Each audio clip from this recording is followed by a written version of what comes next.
In the Middle East, a man appears who calls himself the Messiah and gathers crowds of believers in the new Advent. Is he sent by God, or is he a dangerous fraud seeking to disrupt the world's geopolitical order? The story is told through the eyes of people from vastly different backgrounds surrounding the enigmatic man. For 85 days, enemies have besieged Damascus, where a humanitarian catastrophe is growing. There is no food or water, and many people are dying in the shelling. And one day, two teenagers, Jabril and Samir, who have lost their families, see a man in yellow clothes on the street, urging people not to worry about the city's fall because God has predetermined that it will not happen. Salvation in the form of a sandstorm is approaching, and people run under the onslaught of the elements while the preacher does not leave and repeats that salvation is already close. The sandstorm breaks the supply chains of the enemy troops and they retreat, and the city is saved. FBI agent Eva Geller watches the broadcast of everything that happened, paying attention to the strange man whom people call Al-Masih, and learns that he is leading hundreds of his followers into the desert. At night, the men talk about faith and religion around the fire. Al-Masih asks questions and is strict with those who do not want to think about his questions. Now all of humanity is on the brink, and for people to survive, they must cling to him. After this conversation, the man walks away from the people and stands for a long time looking at the sky, giving the impression that he's talking to God. The teenagers who came with him from Damascus remember how he preached while they hid in the basement, and suddenly Al-Masih calls one of them, Jabril, and tells him that each soul has its own star. He saw light in the boy, and soon Allah will lay a mission on him. Meanwhile, Eva is trying to find out which officers know something about the new Messiah and begins gathering information. Soon she learns that after walking 65 kilometers through the sands, the people reached the borders of Israel and stopped at the fence. Half of the followers believe that Al-Masih has led them to flight, but he orders them to gather all their weapons and bury them. He himself passes through the barbed wire fence, where he is arrested by Israel's border service. An agent from Israel's internal security agency, Aviram Dahan, is called in to interrogate him. However, the detained man refuses to reveal his real name, calling himself a messenger, and impresses the agent by calling him by name and revealing unexpected details from the agent's life that no one except the agent himself could know. Aviram is particularly touched by the incident with the boy that the Messiah reminds him of. Dahan completes the interrogation and leaves the room, destroying the video recording of the interrogation. He then goes to his partner to find out if he has told anyone about what happened in the desert, but his partner remains silent about it. As Aviram gets into his car, he suddenly sees a man with a bag over his head on the back seat, but realizes that it is a flashback to a tragedy from long ago. Early in the morning, the agent returns to work and is surprised to discover that Al-Masih has escaped from custody. Meanwhile, in the small American town of Dili, local preacher Felix Aguero greets his congregation, while the FBI decides to assist Israeli authorities in finding Al-Masih and discovering who he really is. This is why Eva Geller flies to Israel, and her insistence, Aviram is summoned to the office, but he cannot explain why he deleted the video recording. He behaves provocatively, not understanding why he should be accountable to the American woman. Meanwhile, an international conflict is brewing in the world as people who were led by the Messiah to the border of Israel are starving. Even after hearing about his escape, they decide to stay because they believe in his return. One day, volunteers bring food and water, and the Messiah's followers notice that the police are looking for someone in the crowd. They realize that Al-Masih has escaped, which causes unprecedented rejoicing. At the same time, Al-Masih delivers a sermon on the Temple Mount, using apocalyptic phrases about the end of history and calling on those who are willing to go to God's judgment to step forward. A young boy comes forward, but the sermon is interrupted by the Israeli police who try to arrest the Messiah. The operation fails due to a shot that hits the child who has come out. The people start screaming, driving away the invaders. But then Al-Masih lays his hands on the boy, who then stands up unharmed, showing the bloody bullet to the public. The people consider this a miracle while Al-Masih disappears into the crowd. Eva hears the news on the radio and asks to be taken to the scene of the incident. Meanwhile, Muslims also discuss the Messiah's sermon and are quite unhappy with his interpretation of Allah's teachings. The people in the camp cannot understand why their newly found Jesus has abandoned them. and Eva notices the surveillance, and her pursuer turns out to be Aviram, who wants to know why she's meddling in something that's not her business. But Eva is not going to back down. She studies the recordings from the CCTV cameras and notices the strange disappearance of the Messiah. And it's still unclear who fired the shot. She tries to find the injured boy while in Jerusalem the electricity is shut off to quell the unrest. The agents arrive at the boy's address, but it turns out that his family has left, scared of the crowd's interest. Reports of the incident on the Temple Mount are being shown around the world, and one of them is seen by Father Felix while his daughter Rebecca dreams of running away from home. Meanwhile, Jabril sees a flickering light at the fence and goes there, while Eva finds Al-Masih in a photo from Jordan. Palestinian girls bring food for the hungry and promise to help people. Jabril goes to get assistance when a man who appears hits him on the head and takes him away from the fence. That same night, the pastor's daughter Rebecca runs away from home, while her disillusioned father decides to burn down his church. The man takes a canister of gasoline and a lighter and heads towards the building. At that moment, a message about an approaching tornado comes to his phone, which was left at home, and the pastor's wife goes to find him. Sirens begin to sound in the town, and the residents hurry to the only shelter, the church, as the tornado begins its deadly circle. Father Felix calls his daughter, hoping she's nearby, and suddenly sees the motionless figure of Al-Masih nearby. Later on, a video of Rebecca's rescue appears in social media, which is intercepted by CIA agents and blocked from spreading. But how did the Messiah end up in America? Soon, Federal Agent Will arrives at the scene. The man is shaken by the sight of the completely destroyed town, where only one building, the church, survived, and where Al-Masih is currently located, explaining to the astonished priest that he came here by God's will. Felix is shaken because he was planning to burn down the building that ended up saving everyone's lives. At that moment, Agent Will enters and arrests the Messiah. The priest swears to get Al-Masih out of jail, while Aviram interrogates Jabril in the hopes of finding out the Messiah's whereabouts. But the boy does not know. The agent wants to understand why people follow the men unknown to anyone and promises to prove that there is no God. Meanwhile, Felix turns to a lawyer from the American Civil Liberties Union for help because everything that happened was not a mere coincidence. And Eva arrives in Texas to question Al-Masih, but his lawyer manages to obtain a ban on the meeting. The situation worsens when one of the videos about what happened in the town circumvents their social media block and reaches the mass media. Al-Masih's lawyer tells him that while the charge of illegal entry into the United States is likely to be upheld in court, she can get him out of the federal immigration detention center where he's being held. When the lawyer leaves the detention center, Agent Will informs Eva of this and she rushes to see him. However, during their conversation, Al-Masih turns the situation around in his favor again by showing that he knows her name and sympathizes with her losses, as her mother and husband have passed away.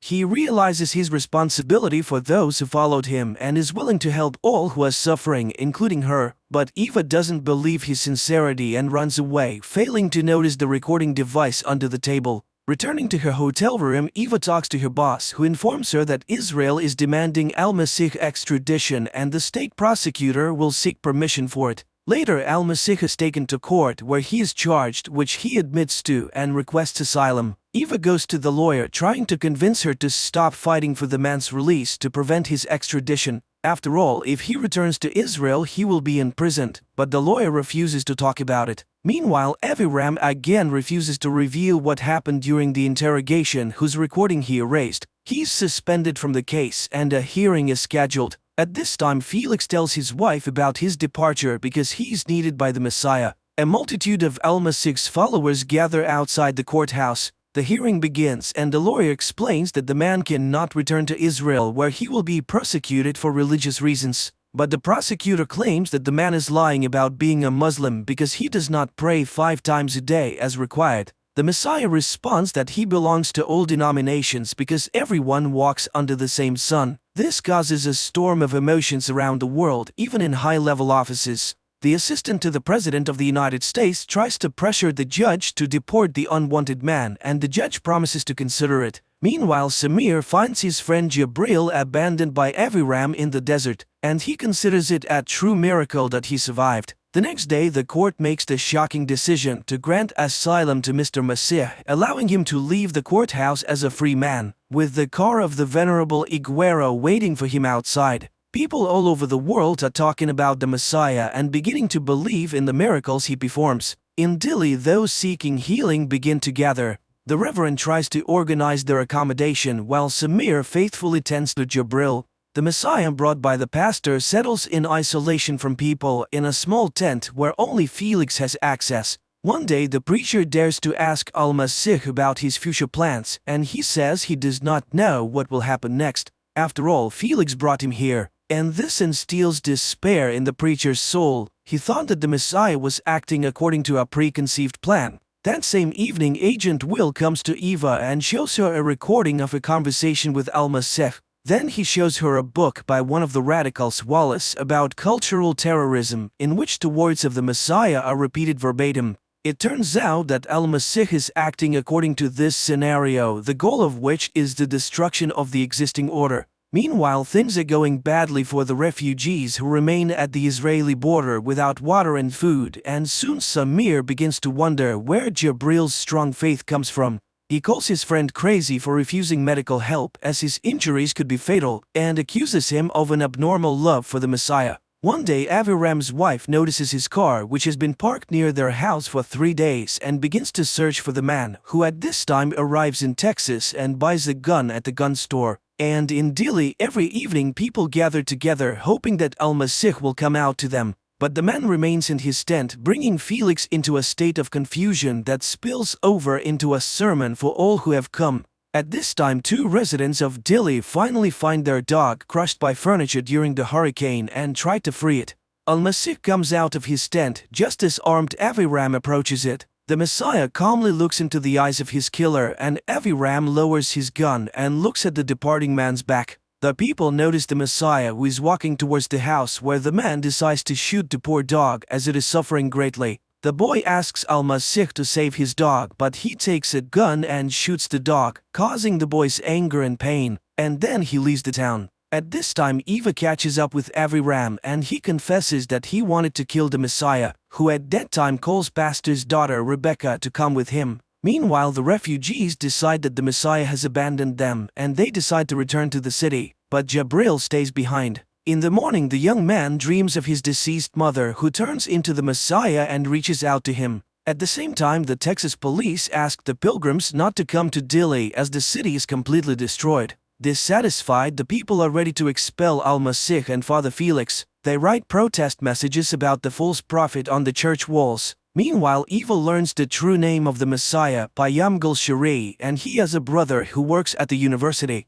The Messiah tells Father Felix that it is time to get on the road, persuading Felix that this is his destiny. The pastor decides to take his family with him, which upsets his wife but pleases his daughter. Father Felix leads a column of cars that follow the Messiah wherever he leads them. The number of cars is constantly growing, and soon it begins to count in the hundreds. Eva also returns to Texas to follow Al-Masih, and one night sees him come out to make a call from a payphone on the street. At her request, Agent Will requests a copy of the telephone conversation. The next day, the column continues on its way. Stopping for a break, the pastor hears news of the crisis on the border where the refugees from Palestine are still waiting for their fate. Rebecca takes a picture of the Messiah standing by a road sign in Washington and posts it on social media. In the morning, the column sets off, and Felix learns from the posts that their path leads to the US Capitol. At the same time, Eva checks everything she can find about the Messiah and comes across information that he studied at the same university where the notorious terrorist Wallace taught, whose book Al-Masih quoted during the interrogation. Professor Wallace hacked the stock exchange and then fled to Russia during the investigation into his actions. This means that the case of the alleged attack is completely within Eva's jurisdiction. The huge column arrives in Washington and Al-Masih goes to the Lincoln Memorial, while Jabril has a vision of his late mother and Al-Masih.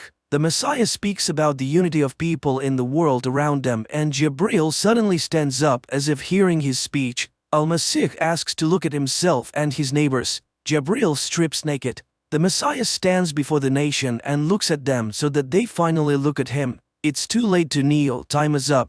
Jabril walks towards the border. Al-Masih heads for the water. Jabril walks non-stop until a soldier's gun barrel is pressed against his chest, and Al-Masih walks on the water. The Israelis retreat, and Jabril leads the refugees. Hundreds of amazed spectators follow the Messiah's journey and record this on their telephone cameras.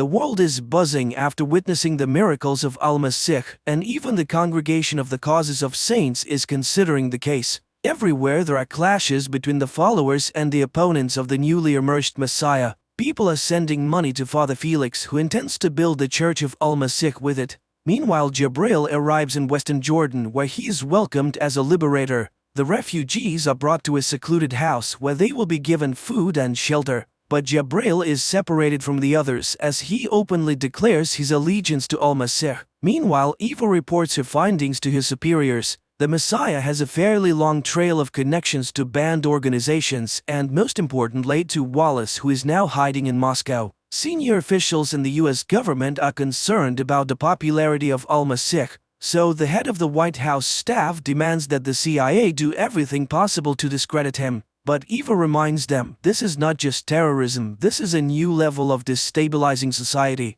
Meanwhile, the society is discussing the Messiah with ever-increasing fervor. People are divided into those who unquestionably believe in him and those who consider him a false prophet. Felix preaches on behalf of Al-Masih and reminds people of the importance of faith. The Lord has chosen them specifically, and it is important to understand why. At this time, a woman with a terminally ill child sneaks into the hotel of the Messiah, and the man agrees to take the girl, but only alone. However, his room is under 24-hour surveillance. Meanwhile, the young refugees begin to learn different sciences, among which religion is at the forefront. Sheikh personally comes to Jabril to understand the depth of his faith, and the young man confidently answers that he unquestionably believes in the Messiah. Meanwhile, Eva discusses the Messiah's water-walking feat with Aviram. After all, Jesus did the same thing. He performed tricks and attracted supporters. The man is impressed. She speaks like a true Jew. Agent Will continues to monitor the Messiah's room and one day witnesses a girl knocking on his door, praying for healing. But the man immediately understands the true purpose of her visit. The girl has come to seduce him. He reveals her soul, pitying the woman who sells her body, and from this her soul melts and dies. The girl admits that she was paid for the visit and cries from the moving words of the Messiah, who confesses to her the eternal love of God for his children. These words bring tears to Agent Will's eyes, who is watching the scene. At that time, Rebecca runs out of her parents' room and sees the Messiah escorting the girl out of his own room. The girl runs away and Al-Masih catches up to her on the street. He tries to explain her special place next to him, and the girl shares her observations that the world seems to be on the brink of something grand. The prophet turns to Rebecca and asks her to do something unimaginable, and she promises to do anything he asks. Meanwhile, the CIA manages to find Al-Masih's brother, who reveals that their parents were of different faiths and died early. The boys were raised by their uncle, a professional illusionist, and Al-Masih always loved being the center of attention. The uncle was a tough man, but he taught the boys everything he knew: English, literacy, and most importantly, how to perform tricks. And at that moment, someone puts a dark bag over Al-Masih's head as he enters his room. The man finds himself in the office of the President of the United States, standing before the head of state and demanding the withdrawal of all US troops from around the world using the president's sincere faith. The politician is shocked. It's simply impossible, since the American troops are used precisely as peacekeepers, and if they are not present, there will be chaos in the countries under their control. However, the Messiah lists the names of countries and cities where Americans have been waging wars. He offers the president the chance to go down in history as a true peacemaker saving the world. And he says that the history has ended and the world will soon start anew. Meanwhile, Eva learns that a few years ago, Al-Masih was placed in a psychiatric clinic and goes to the college where the men studied. But the director can't remember anything particularly noteworthy except for his thesis.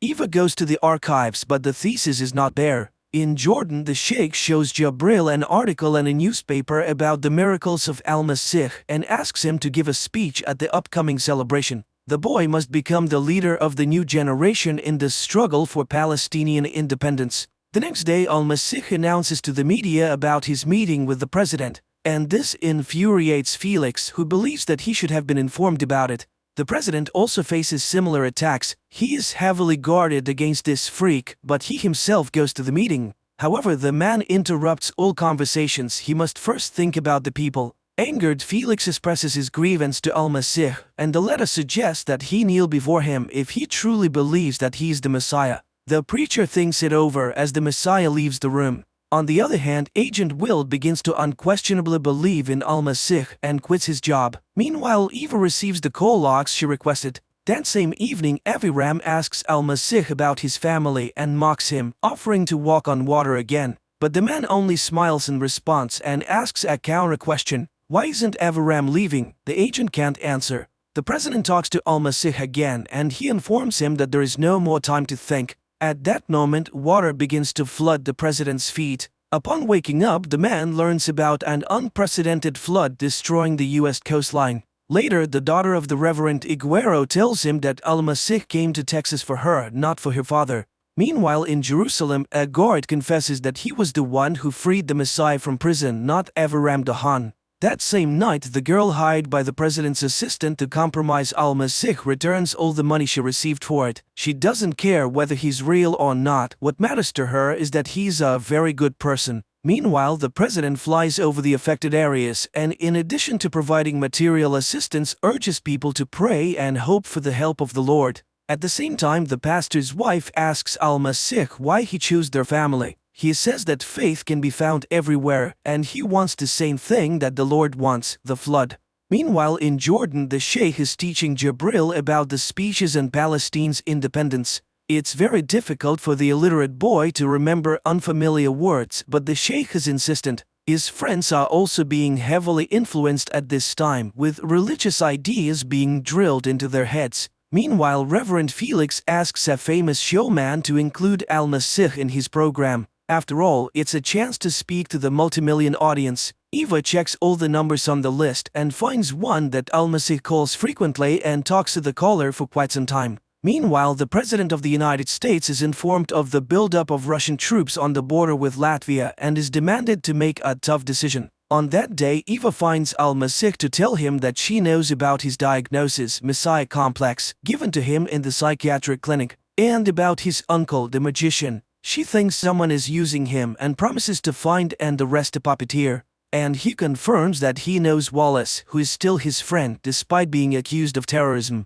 After that, Felix tells Al-Masih about the invitation to television and he agrees, but only if the Reverend brings his daughter with him. In the evening, Eva talks to her father and is amazed to learn that her own father believes that Al-Masih is the Messiah of the end of times. Meanwhile, it turns out that the complex in the Badia is a terrorist training camp and Samira is being prepared for the role of a suicide bomber. Meanwhile, Eva decides to act on her own and dials the number that Al-Masih constantly calls. She hears Wallace's voice in response, so her theories about Al-Masih's connection to the terrorist are confirmed. But during the conversation, the man refutes all her conclusions. It's a pity, but she doesn't understand what's going on. And of the two of them, he is not the most dangerous one. The woman flips through his book again, reads the dedication on the title page and has an epiphany. Meanwhile, the president requests an analysis of full withdrawal of American troops from Eastern Europe.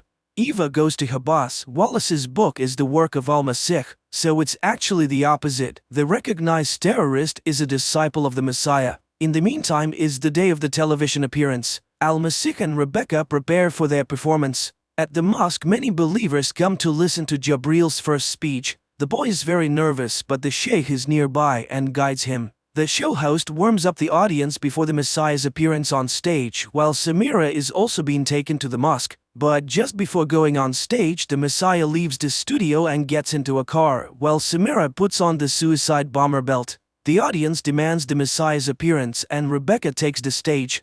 Jabril starts his speech about the Messiah simultaneously with Rebecca, while Al-Masih is driving in Aviram's car. The teenagers repeat his words to the audiences, "We are all one people." At that moment, Samir enters the mosque, shows the explosive device attached to his chest and raises the button. Looking into Jabril's eyes, he can't bring himself to press the button. However, Samir's mentor remotely activates the bomb vest. Rebecca suddenly loses consciousness in the studio. A powerful explosion rocks the mosque.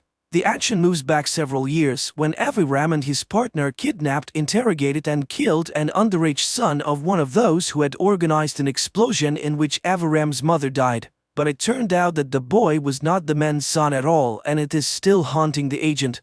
In the present, he himself is driving the Messiah to the airport to deliver him to Israel. After the mosque bombing, the victims are given help. Unconscious Jabril is carried out on a stretcher. The same thing happens to Rebecca. Meanwhile, Eva Gela learns that Al-Masih has been kidnapped. The CIA tracks the plane on which he's being taken, unaware that it was all done on the orders of the president's assistant. Rebecca wakes up and tells her father that the Messiah is gone, and he will not return. Jibril wakes up in the back of a truck and sees a dead man next to him. He squeezes his hand and the fingers twitch under his palm. Eva finds out that the plane with the Messiah has taken off from a government airfield, and her boss tries to pressure higher-ups to find out the plane's destination, threatening to tell the president about everything that has happened and thus driving the country's leader's assistant into a corner. At the same time, in the sky, Al-Masih talks to Aviram, persuading him to free his conscience because God still loves him, and that people always choose between good and evil, and the last thing he will see before he dies is the face of that boy.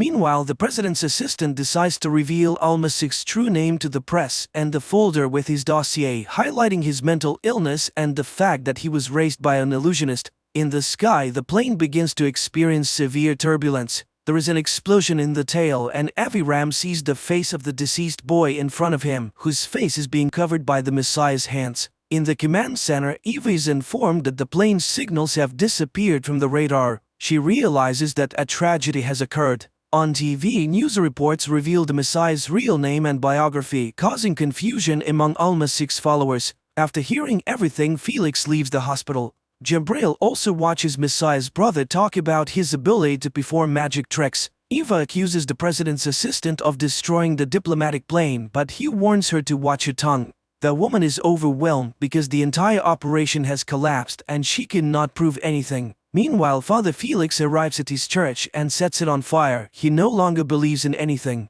Meanwhile, Aviram wakes up in the middle of blooming poppies and sees the Messiah above him. Then a local boy appears before him, offering him a flask of water and enthusiastically stating that the man has performed the miracle. He resurrected Aviram and another man. They both were unquestionably dead, with gray faces and flies crawling over them. Then he touched them and they came back to life. The agent watches in amazement as his partner bows to the perfectly unharmed Messiah standing in front of him. The film is a story about the coming of the Messiah, the prophet, in the modern world. It is an interesting and easy-to-understand film with deep thoughts expressed by Al-Masih in conversations with completely different people, ranging from an illiterate boy to the President of the United States. On the one hand, it is a weird combination, but on the other hand, it is quite understandable as the Messiah claims that we all walk under one sun.